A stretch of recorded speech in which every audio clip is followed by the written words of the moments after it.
Hello, and welcome to the Alchemists Inkwell. This is your spiritual podcast for grounded people. We're so not used to that countdown. It's really funny. He started making faces. It was really cute. We're like, what are we doing? What are we doing? We just switched places on my screen as well. Okay. It's fine. Sure. I wish we could do the countdown at the end because I feel like it is in sync on the program. But then when we try to do it ourselves, it doesn't work. You ask too much. I do. I ask for a lot, clearly. Oh my gosh. We are in episode 3 of talking about Egypt. And we don't remember where we left off. Neither of us wrote it down, and we've lived like a whole lifetime in between this podcast recording and the last one because we had our Sacred Spaces getaway, which was amazing and super awesome. And we're not going to do a recap of it because we're in the middle of another recap. Yes. And we will recap that later, but we're going to give everybody a bit of a break before we do that. So, it's been a lot of recaps because we've been busy and we've been getting to see a lot of people, and that's really nice. Yeah. We'll say really quick, though, we are out of Mercury retrograde, we're out of Venus retrograde, and there was a full moon. Go us. Yes. All planets are direct. And the next planet to go retrograde is going to be Pluto, which is not that big of a deal on a personal scale.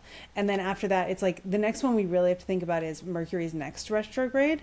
Because Mars and Venus are sitting down and shutting up for a while. And you know what? I'll take it. That sounds nice. Mad. What? I'm good was with Venus and Mars retrograde not great for you? I'm sorry. It was awful for both of us. Did you hear my phone go off? I did. Yes, it fucking was. It was indeed not good. That would probably be Metadad, but yeah. Anyway, it was good in the sense that we got to go to Egypt, and that was really cool. That was phenomenal, and so was the getaway. All the things I got to do with friends and with you and with Rebecca, who are a little bit higher level to me than just friends, so that's why you didn't just get in that category, because you're more. Yeah. Thank you. You're also friend plus. Thank you. Friend plus. As well. That's the way it is, yeah. Okay, so we think we talked about Abu Simbel because I remember being really excited about petrified wood. Yes, we did get to talk about the petrified wood. So that was on the way to Abu Simbel. Yeah. Abu Simbel is amazing. In case we didn't talk about it, you never really get to see pictures of the inside. I don't really know why. Yeah. But they don't, it's not common to share that. Yeah, which is sad because it's one of those places on Earth that's aligned with something when the sun shines on it. And we did talk about this last time, I think. When the sun shines on the statue of the pharaoh, it's his coronation day. Yeah. Which is cool. Yeah. And we got to see inside, and that was neat. It's 100% something everybody should do. Like, you should go to Abu Simbel. It's freaking incredible. Yeah. I'm really glad that we got to. Big. It's so big. And it was so magical, and there was so much good energy there, and it was very divine feminine, despite even the very divine masculine temple space. Yeah. It was still really divine feminine energy, which was lovely, honestly. Yeah. It was so nice. Honestly, it's because, the person who had been elevated to queen then got elevated to goddess out of appeasement for her. Like, it was a compromise, which is a very divine feminine thing to do. Look at that. I know. Look at that. I compromise by making you a goddess. But I'm going to put statues of myself. Oh, a whole temple to myself. Yeah. Of course. Yeah. Come on now. Yeah, well, we do what we can. But she did get a temple, and it's beautiful. She did. Okay, the next most notable thing that happened from Aswan is that we took a falooka ride. And this falooka was amazing. We did talk about this a little bit, I think. But this was an overnight falooka ride. Yeah. It was, okay, to describe it, if you're watching it, it has hand motions. If you're not watching it, I will do as intensely as I can with my words. It was a sailboat. So start there. And it was a 2-decked sailboat. But it didn't feel like a 2-decked sailboat. No, so you step like on with a roof.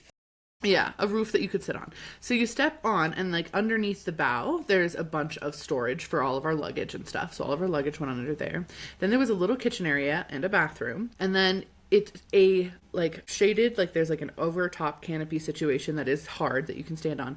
And then just a mattress for the rest of the boat. And you just crawl onto this mattress. You find a spot. You put your backpack there.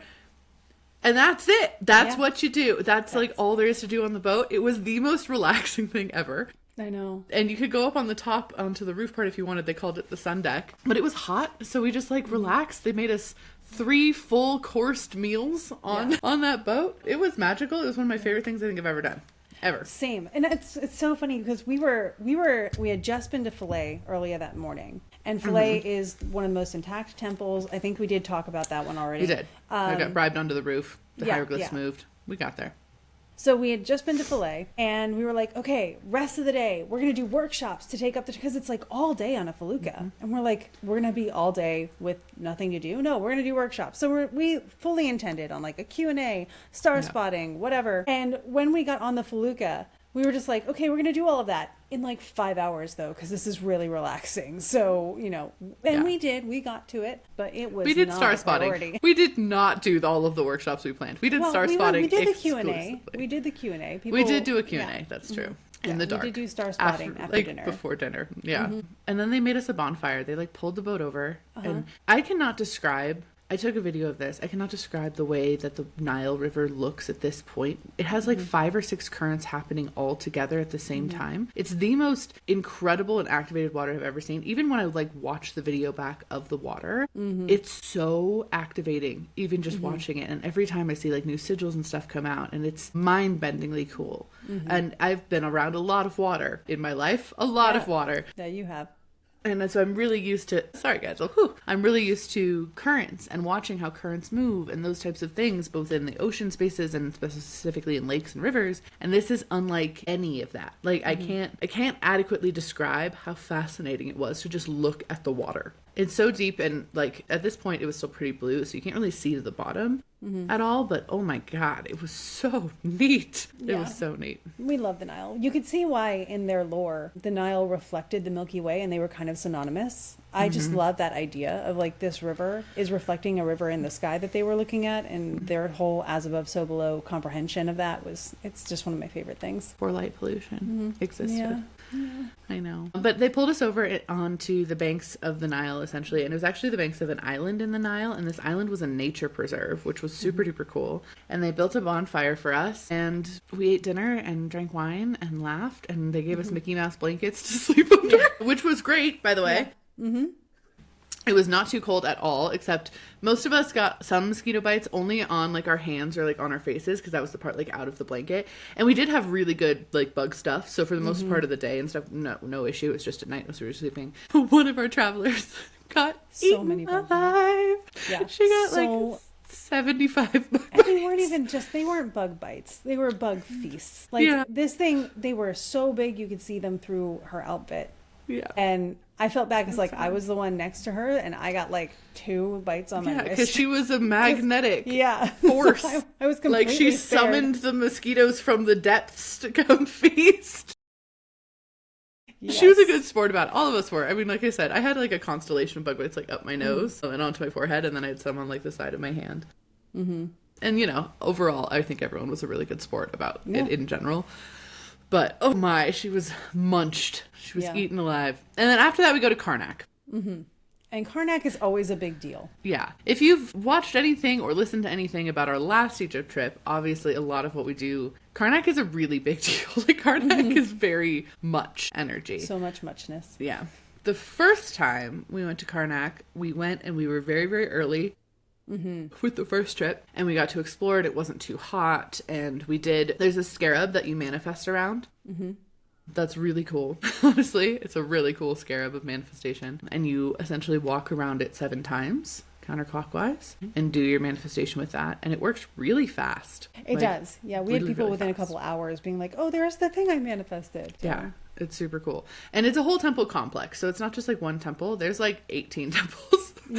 All throughout this complex, and some are in really, really good condition. That's where you see, like, if you've ever seen on social media people walking through, it looks like a forest of columns. That's Karnak. Yeah. It's the perfect way to describe it too. Yeah, that's what it feels like and looks like, and they're all different, and it's really beautiful. But there's also multiple obelisks there. There's huge like colossi statues there. There used to be, how many Sekhmet statues? There were 2 technically for each day of the year. Yeah, so over 700. One was sitting, one was standing, and you would walk between them. Yeah, and this is the place where last time we mentioned we went and saw Sekhmet, and she like turned off the lights, like shut down the video and like moved it away. Yeah, she zoomed out the video last time. Yeah, which was wild. Yes. And this time we wanted to go back again. Well, Krista felt intentionally directed. No, here's what happened. I told him no, because Sekhmet ruined my life over the last year. I blamed her for it. And so I was like, you know what? I'm not going to ask to go back to Sekhmet. I had just said that to you. Hani comes up to us and says, we're going to get you to see Sekhmet. And I was like, no, because like, I'm not going to say no to this clear, like you're supposed to go thing. So Hani followed through as Hani always does. The first week of Sekhmet, because I got 2 doses of Sekhmet on this trip. The first week of Sekhmet, spoilers. The first dose of Sekhmet was probably the worst dose of Sekhmet I've ever had. Yeah, it was really rough. I will say, when he was walking us over to Sekhmet, there was this other group, like 3 or 4 people that were like the very love and light yoga. Like definitely thinks aliens built the pyramid. Yeah. It was very not aligned. We were like, oh God, oh no, are these people going to come in with us? And Hani was like, no. No. Hani paid the guards off to make sure they didn't come near us. Yeah, it was great. And they let us say anything. He was just like, not those kind of people. We went in there, and for me, Sekhmet's not for me. We're like friends, but like we don't work together, so it's kind of just like nod and respect and giving her some energy, and she was just kind of like nod and respect back. Meanwhile, Krista's like getting ripped open. Weston's there also like in super deference because he's also having a big experience. And then you two get to step up and like touch her. Yeah, but except what happened before that was because I went in there and I was like, okay, I'm going to be very penitent, right? I'm going to just be very like respectful, whatever. So I bow my head and I close my eyes and I'm like, I'm ready to see whatever you have to show me. I know what's going on in my life right now. I imagine that I need some advice from you. And all I heard was open your eyes, like ticked off. So I opened my eyes and there's a light in the room that comes from outside. It was a cloudless day, sunny day. There's a light above the statue. I swear. It's above. It's like, above. It's genuinely, it's how it is in all of the different temples. If there's a statue, the light, it's not a light. It's a square cut in the ceiling of the temple for the sun to come through and shine directly onto the statue. On the statue, yeah. So that was there. She was lit up at least a little bit, right? So I open my eyes to look at her and the whole room goes dark as though I had closed my eyes again. And I was like, okay. So what happened to me this time, because of certain things, were like her claws came out of the darkness that I had my eyes open looking at, and she cut every cord that I was actually connected to, then stuck a claw in my heart and told me to let it bleed while jiggling it around in the wound. And I could feel what kind of felt like sandalwood oil, but it was like the bleeding. But sandalwood oil is also good for healing. So the let it bleed was heal your feelings, long story short, which I'm still working on. But I said, you know, I had a conversation with her and she got a little stern with me. And she showed me a version of herself with scarab wings. And I saw them with wings. I was like, I've never seen you look like you had wings before. That's new to me. I actually started doubting her for a second, like, I think you're messing with me. And then she emphasized scarab wings because reasons that make sense if I go way deep into this. And so when we got to go up, Weston and I started feeling the back of the statue to see if I could find some wings back there. Obviously there weren't, but I'm going to skip ahead for a second because if you're watching this, you probably noticed my necklace that I found in the jewelry store we were not supposed to go to, which is right after. when I went up to Hani, I was like, hey, what is that? And he was like, oh, it's Sekhmet with scarab wings. Y'all, I don't know how much this costs because I just bought it because I knew it was for me. I imagine it was free. I'm not sure. I imagine it was free. That jewelry store was nauseating. Not the store. The store was gorgeous, but something about the energy made me made so many of us so nauseous. Like we had to go sit outside and pet the stray dogs. Who were standing on the cars, by the way. Yeah, like stray dogs were sitting all over the jeweler's car, and we're just like petting them, like loving on them to feel better.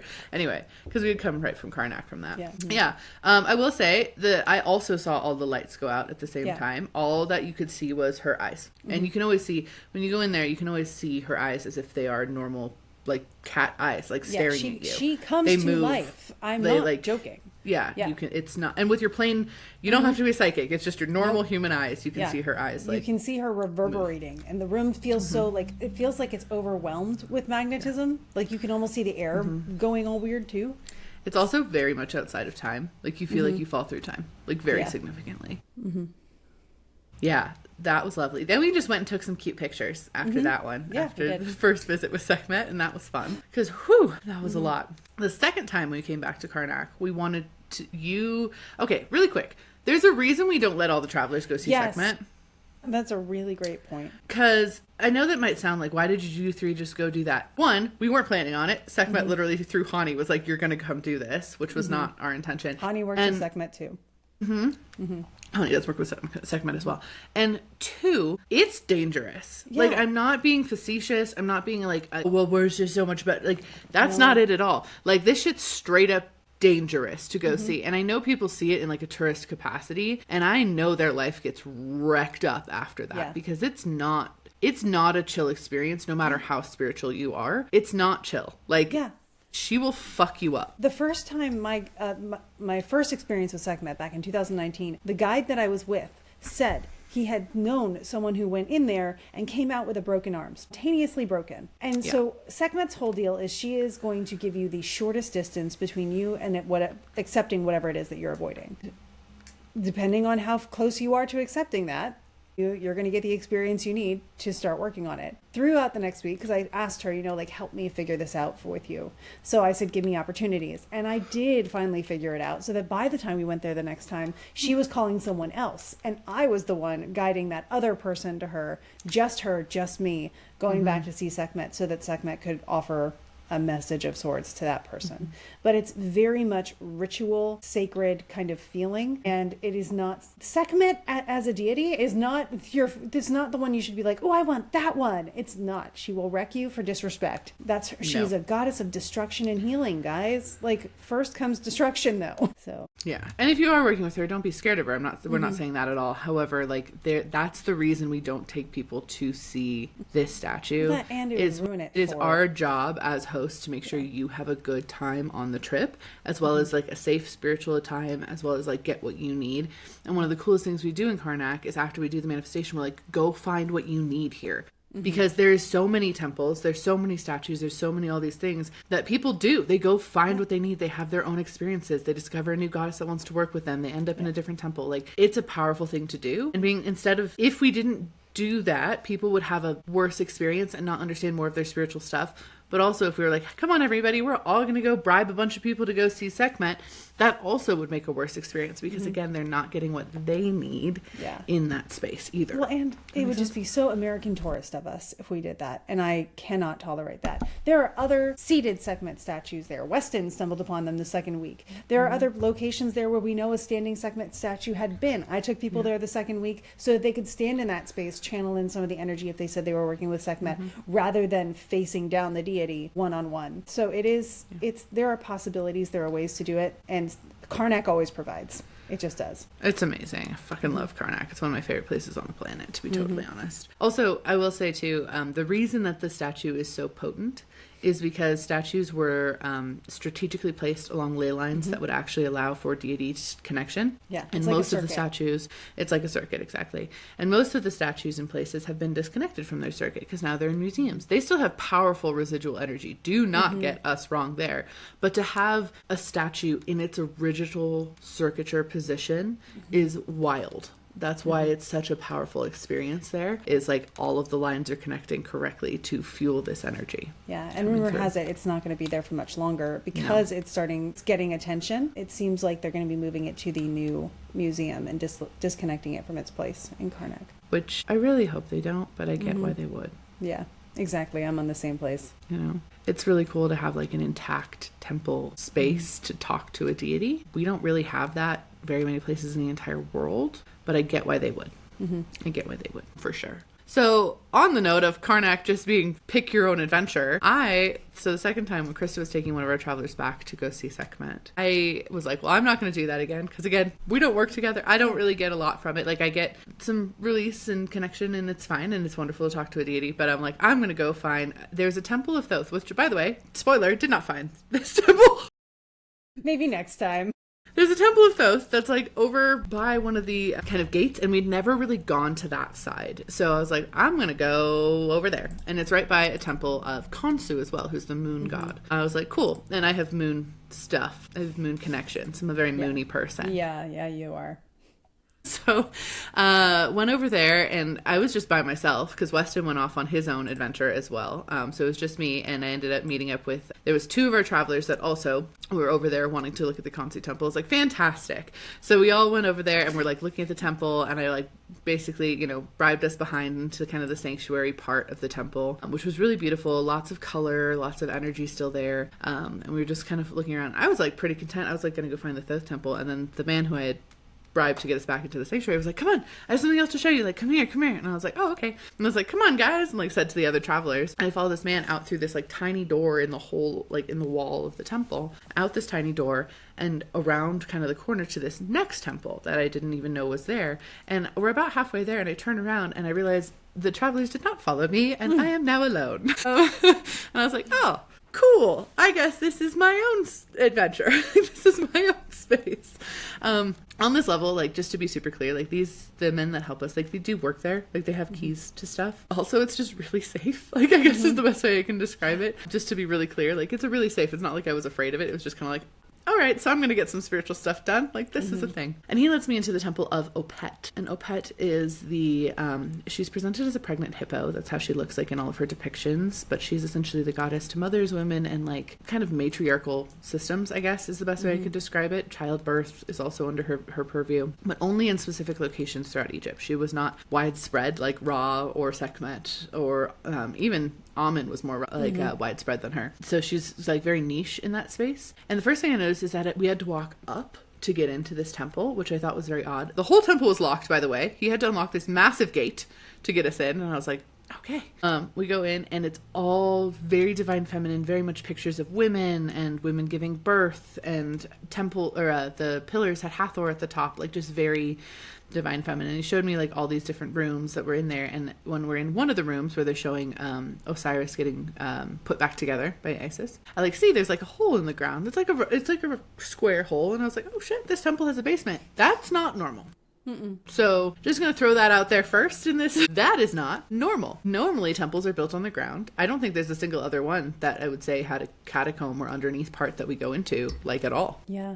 I mean, except for the pyramids. Yeah, right. And that's it. Right, for sure. But like as a temple and like a temple structure, it's usually just like right on the bedrock. Like this is just what it is. This one had it down underneath, and I was like, well, this is kind of wild. I got to go like meditate for a second in front of her like sanctuary piece, which was really nice. Being both a mom and a woman, that was like really lovely. But it's also like a fertility temple. It's like, hey, not about that life. No. So that was also a theme. This is probably why I ended up having to go somewhere else. Yeah, exactly.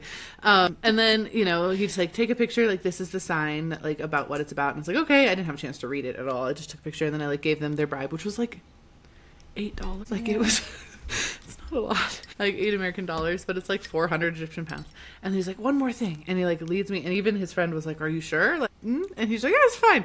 And he like brings me around, unlocks this other gate. And then now I'm in a skirt and I'm walking over a balance beam made of metal over a pit of death. And I'm like, oh, okay, I'm doing this now. One thing you should know about me, I was intuitively checking the whole time. So if you're like, what, this was so reckless, it super wasn't, I promise. I'm definitely doing intuitive checks the whole time. But yeah, it was a little uncomfortable. And then there's like a room where the ceiling had fallen in, and we had to like kind of crawlish underneath the ceiling. And then there was a really cool, there was a statue there as well. It was not fully intact, unfortunately, but it was still in its original. And then there was one of those square holes in the ground again. This one had stairs cut into it though.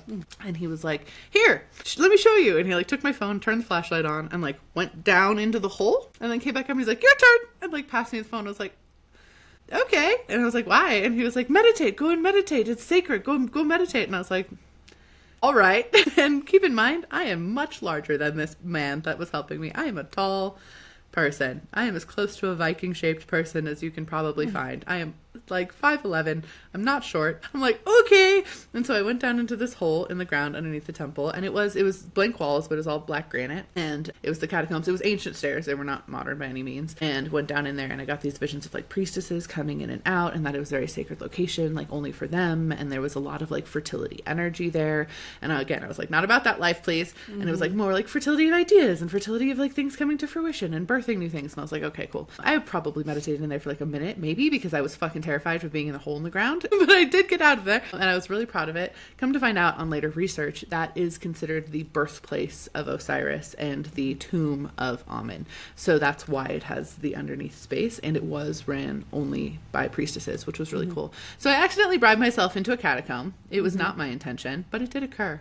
And then I met a very hungry man. Basically after that, I was like, okay, cool, amazing experience. That was fantastic. And I will have more about it up on my YouTube, like with pictures and stuff. I didn't get pictures underneath because I was fucking scared, but I have a vague picture of me about to walk across a balance beam of death. It was the moment I realized, oh, I'm going to need to put my phone away because I have to walk across this balance beam.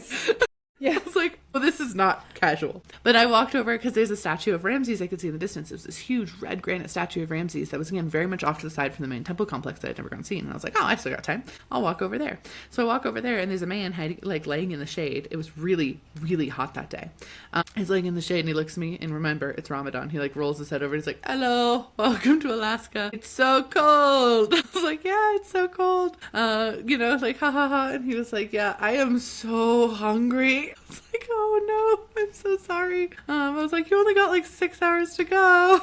And he's like, it's so hard. I was like, yeah, I bet it is. Anyway, I walk past him and I go take a picture. And he was a security guard. He had a security uniform and everything. He was obviously not working very hard, but he was a security guard nonetheless. And I took a picture of the Ramsey statue, which was super duper cool. And then he I completely unprompted. I was just gonna go look and take a picture of this gate that led out of the temple complex, and then go back to the bus because we were getting close on time. I was not trying to do anything else. I just thought it was a cool thing I hadn't seen yet. And there's these palm trees, and he gets up and he's like, I'm going to show you around so I can stop thinking about food. And I was like, okay, sure. So he takes me over to a statue of Nefertiti. We decided that last time, and I got to she was fully intact, so I got to sit with her, which is rare for the smaller women statues to be fully intact. So I got to sit with her for a second, and then he led me to this other ruin of a temple. The ceilings were all gone, there was just kind of pillars, and he led me in there. And that particular temple, I don't know why, he didn't say why, but it had iconography from ancient Egyptian times to Greeks to Romans to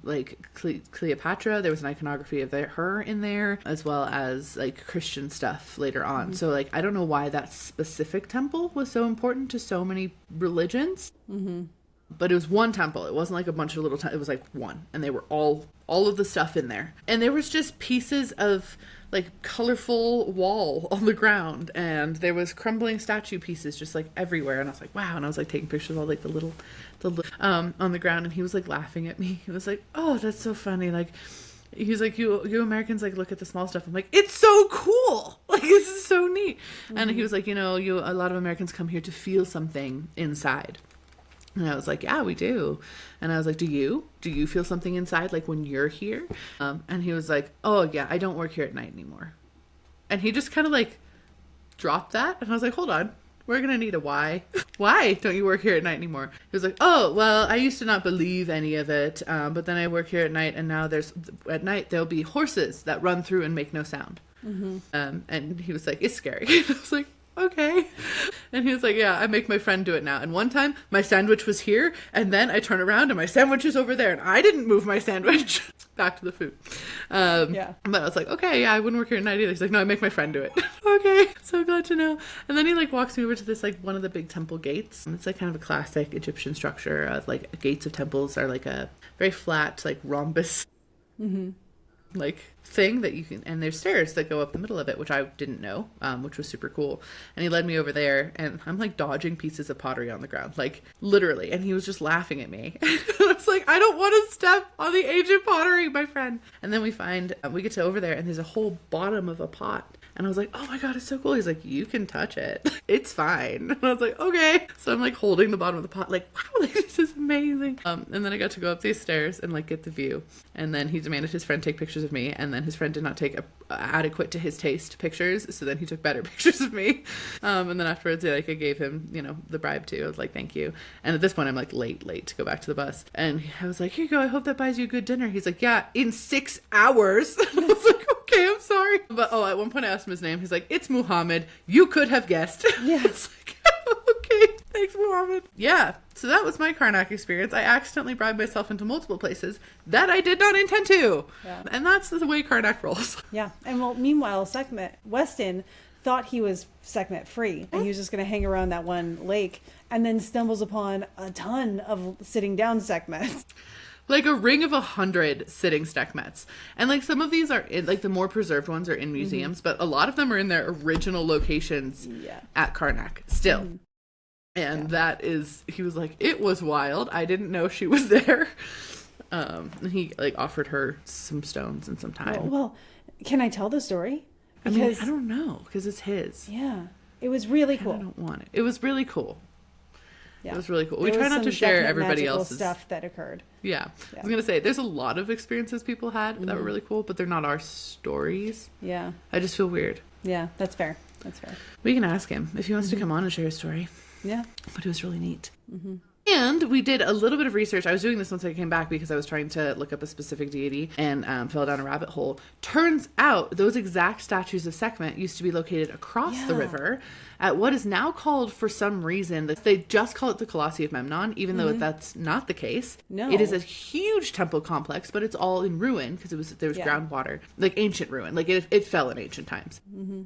There was an earthquake. But originally, those statues were laid out to match the constellations. Yeah. Yeah. So you can tell we stop at the Colossi of Memnon, which is 2 giant statues. Colossus plural of Memnon. Memnon was the location of the temple. And we stopped there like en route to a lunch with a local family, which is lovely. Great food. Amazing. Like, don't get me wrong. Love that. But you're not going to tell me what used to be here when it's star related and constellation related and Sekhmet related. It's like my whole identity is there.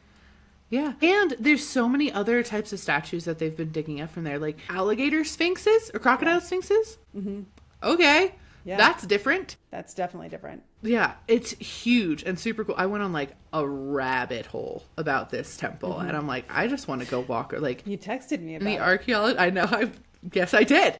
Yeah. I was like, can the archaeologists let us just go walk around? We won't touch anything because all of it's all blocked off because it's all an active archaeological. And I was like, we won't touch anything. We just want to go feel the energy in different places because it's cool. Anyway, that's Karnak. There's also the Temple of Luxor that is connected with the Valley of the Sphinxes. Not Valley, Alley of the Sphinxes.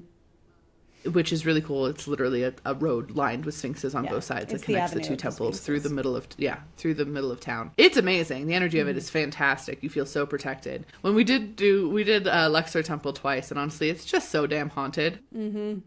Like it was because it was in the center of town. Like it's been used for so many things over the years. At one point, like there was a ghost, and he just kept being like, "Talk about the market. Tell me about the market. Tell him about the market." And I was like, "Okay." So finally, I was like, "Honey, was there a market here at some point?" And Honey was like, "Yeah." How do you know that? I was like, oh, the ghost told me. And then he left me alone, which was nice. But yeah, we also did that also in Luxor. And then, of course, we did our Valley of the Kings and Hatshepsut's temple after our balloon rides that we got to do. Yeah. We took 2 balloon rides this time. It was a jam-packed trip, and every single thing was incredible. Yeah. And I will say the balloon rides were both very unique and wonderful this time. One, we landed almost in the Valley of the Kings. And one, we landed way longer after we should have landed out in a farmer's field that obviously most time they do not land in. We drifted over the town nearby, and they were like, it happens all the time. And you could tell it did not happen all the time. Like, this was not how it was supposed to go. No, the people on the radio were stressed. The ground crew was not having a good time with it. Yeah. So it didn't have, but it was really cool. We got to like see more of rural life in that way. One of our travelers ate a French fry sandwich in the balloon, which is the most iconic moment of the whole trip. Truly. With sunrise in the background. It was, we have a video of it, and it's one of my favorite like personifications of joy that I've ever seen in my life. If you're like, a French fry sandwich, yes. Yes. Correct. That was the vegetarian breakfast they gave me. Was a roll, French fries, no sauce. French fries and a hot dog bun. And this person, Dominique, had like 3 of them because she enjoyed them, which was great. I'm so glad. And she took one and ate one in a balloon. Yeah. Talk about, you know, how people say like there's no unique experiences. That was one. A French fry hot dog sandwich, not even without the hot dog, just a French fry sandwich in a hot air balloon. The Valley of the Kings at sunrise in a hot air balloon. Yeah. And moonset. It was sunrise and moonset at the same time. The full moon was over here, and the sunrise was happening because it was the day after the full moon. Like it was. Yeah. There's a video of me doing a mini astrology lesson. Of like, if you look over there, it's the sun. If you look over there, it's the moon. The end. Yep. Astrology. And everybody cheered, and I was very grateful. One other thing, just really quick about the Valley of the Kings. There was this one tomb in the Valley of the Kings, and I walk in, and I was like, that was a mistake that someone covered up, and it started a whole lore. And it totally fucking was. I'm guaranteed, like, I believe it in my bones. I believe it in my bones. We did see it on other places. We did. I still think it was started by a mistake, though, because it truly felt like, put this there. It was super big. We came up with an entire like story concept around it. Stay tuned because Am's probably going to write that one. Definitely going to write that at some point. We both got book ideas on that trip. It was great. It's like I went to the fertility temple or something. Yeah. Amazing. Anyway, it was an incredible trip. I'm sure we'll share more to come from that too, but for the sake of not continuing to do Egypt episodes, that's it. I will be doing a site-by-site deep dive on my YouTube. The first one's coming out, like, it should be out by the time you listen to this if you want to go check it out. But yeah, woo! Yeah. Also, if you want to... One for Iceland, yeah. And 2 for Thailand. Is there 1 for Thailand? 1 for Thailand. Yeah. Yes. Mm-hmm. I'm so ready. Yeah.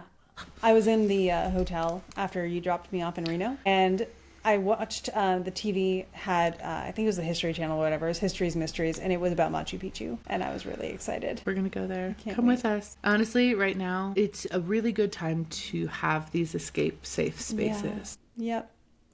So we highly encourage you, if it feels aligned, we would love to have you along. Mm-hmm.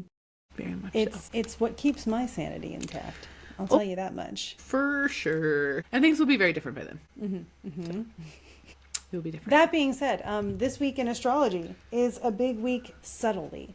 I'm going to explain it on my live on Monday on YouTube, but there is some timing unfolding for the United States this week, along with we're coming into the application of the Mars-Pluto opposition. There's some stuff coming up that could give us some major plot points for the year. So if you're hearing a lot of headlines and seeing a lot of news, just know one of the best ways that I'm seeing to work through that is to resource your own comforts and to control what you can control, and just realize that your peace of mind and mental health and all of those things are the most crucial. So guard those and nurture those as much as you possibly can. Side note, if you're not on Chinese trade war TikTok, oh my God, it's so good, guys. But didn't I say, so in my year ahead, remember when I said we were going to have a new kind of thing of circumnavigation, so going around currency stuff, going around government things and working with trade? Just going to say, I'm very proud of this one. Basically, China is telling us all how to buy like designer products and high-end products direct from factory with no middleman. So it's like getting like a Birkin bag, which is usually like $700 for like $40. Yeah. Max. Like, it's ridiculous. Some of it's like, would you like Tide Pods? $18 for a year supply. And it's it's like 5 cents per pod. What? Okay. I get it. Yep. Anyway, you should go check it out. It's fabulous. Yeah. Really quick, I guess we can do Bookend and Higa. I guess. Yeah. Do we want to do that? We have like we have 7-ish minutes before I gotta hop off. Yeah. I can go a little over. Maybe give it a 10-minute situation. A 10-minute try.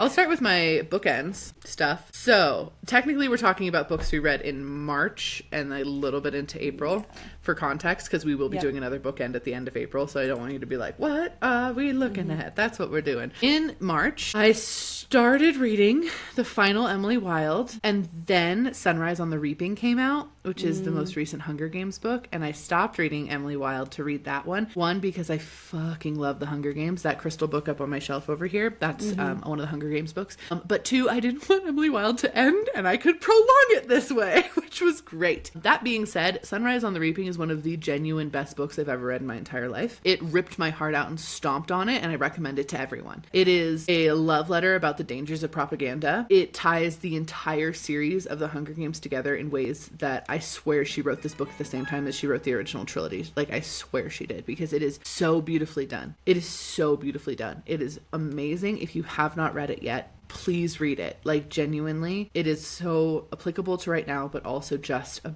profound depth of story. So did that. Then I finished Emily Wilde, the final one, the map of nope, not the other, Compendium of Lost Tales.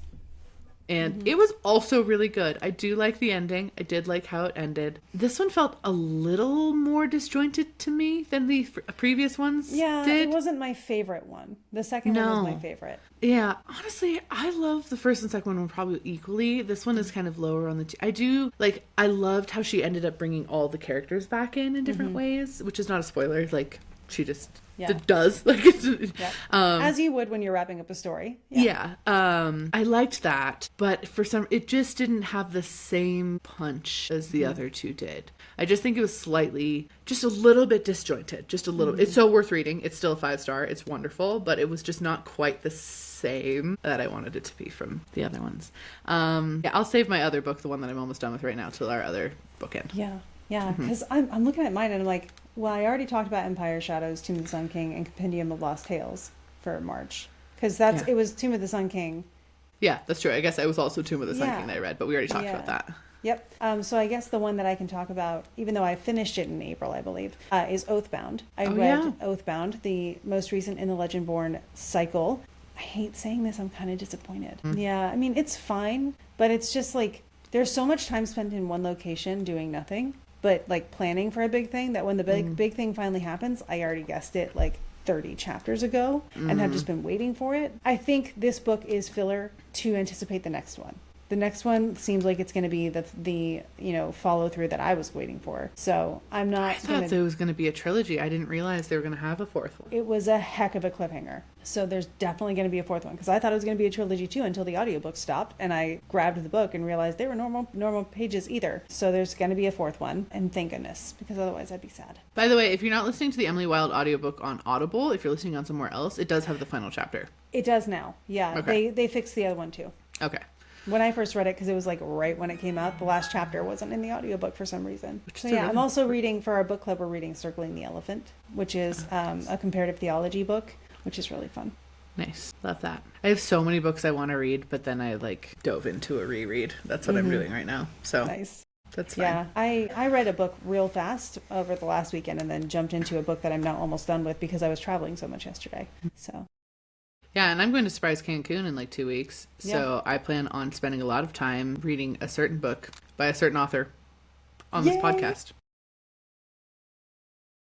Yeah. That'll be fun. Yeah. We have, one Higa? 2 Higa? One Higa. I think one of my Patreon people had asked a Higa question, and if I can find it fast, I will.